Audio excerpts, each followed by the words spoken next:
Imagine this. Tim Scott, the first black senator from the South since Reconstruction, walks onto the stage of The View, a show known for its sharp opinions and liberal slant. What followed wasn't just a conversation. It was a full-blown showdown. Scott didn't just push back.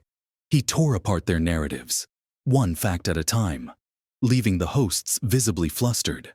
By the end, it was clear. This wasn't just a TV segment. It was a moment that exposed deep divisions in how race, politics, and progress are discussed in America. How did Tim Scott do it? What were the reactions? And why is this episode already being called one of The View's most controversial moments? Let's break it all down. Step by step, the tension was thick the moment Scott took his seat. You could almost feel the producers backstage bracing for impact. It started subtly enough, with Ana Navarro steering the conversation toward Disney and its political leanings. A strange opener. But hey, it's The View. Then Whoopi Goldberg jumped in, bringing up systemic racism. She questioned whether Scott, as a black Republican, could acknowledge the realities of racial inequality while standing by his party. And just like that, the stage was set for what would become a fiery clash. The ladies on The View, they tried to give me a lecture on race issues.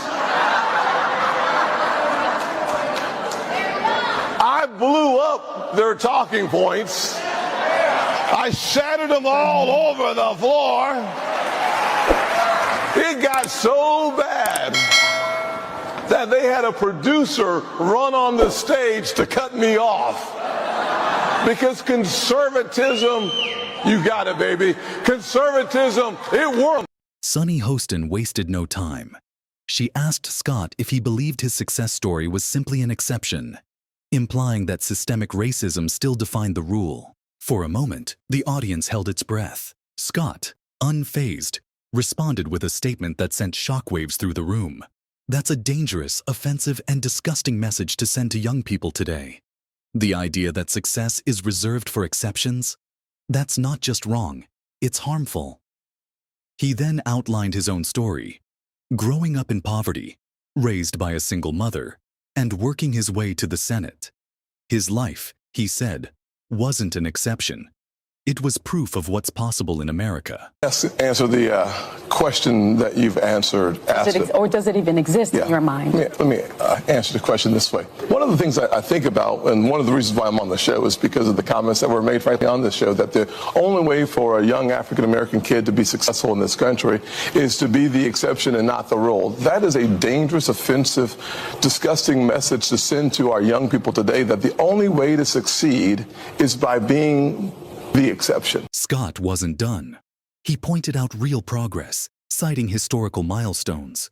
We've had an African-American president, an African-American vice president, and African-American leaders in every major industry. Turn on any news channel, ABC, CNN, Fox, and you'll see hosts of color. That's progress. That's America. The hosts, visibly uncomfortable, tried to interject, but Scott wasn't giving up the floor. He emphasized that while America isn't perfect, it's improving. We should focus on solutions, not blame. Progress is real, and it's measurable. Here's what I'm going to suggest. I'm going to suggest the fact of the matter is that progress in America is palpable. It can be measured in generations. I look back at the fact that my grandfather, born in 1921 in Sally, South Carolina, when he was on a sidewalk, a white person was coming, he had to step off and not make eye contact. That man believed then, with some doubt now, in the goodness of America, because he believed that having faith in God, faith in himself, and faith in what the future could hold for his kids would unleash opportunities in ways that you cannot imagine. Every kid today can look, just change the stations and see how much progress has been made in this country. ABC, NBC, CBS, ESPN, CNN, Fox News all have African-American and Hispanic hosts. So what I'm suggesting is that yesterday's exception is today's rule. Whoopi Goldberg wasn't about to let Scott have the last word. She pushed back, questioning whether the Republican Party was genuinely committed to addressing racial issues. Scott acknowledged that both parties had room for improvement, but argued that Democrats often perpetuate divisive narratives instead of fostering unity. The issue of discrimination isn't about parties, it's about the heart. And frankly, both sides need to do better. As a nation, because as a nation, we seemingly get on the right track and then we go backwards. So you as a black man and as one of the, are there two black? Senators? Yeah. That's three. Yes. But you yourself have talked about when the police stopped you. Absolutely. So how can you get your party to stop trying to stop the progression that people are making? Yeah, so that's what I complained about when I spoke about. I want you to come out and say, listen, the Republicans have these issues. So Sunny wasn't satisfied. She shifted gears, asking Scott to define systemic racism. Scott's response was measured but pointed. Systemic racism doesn't define this nation. My life is proof of that. If we focus on what's possible instead of what's wrong, we can achieve incredible things.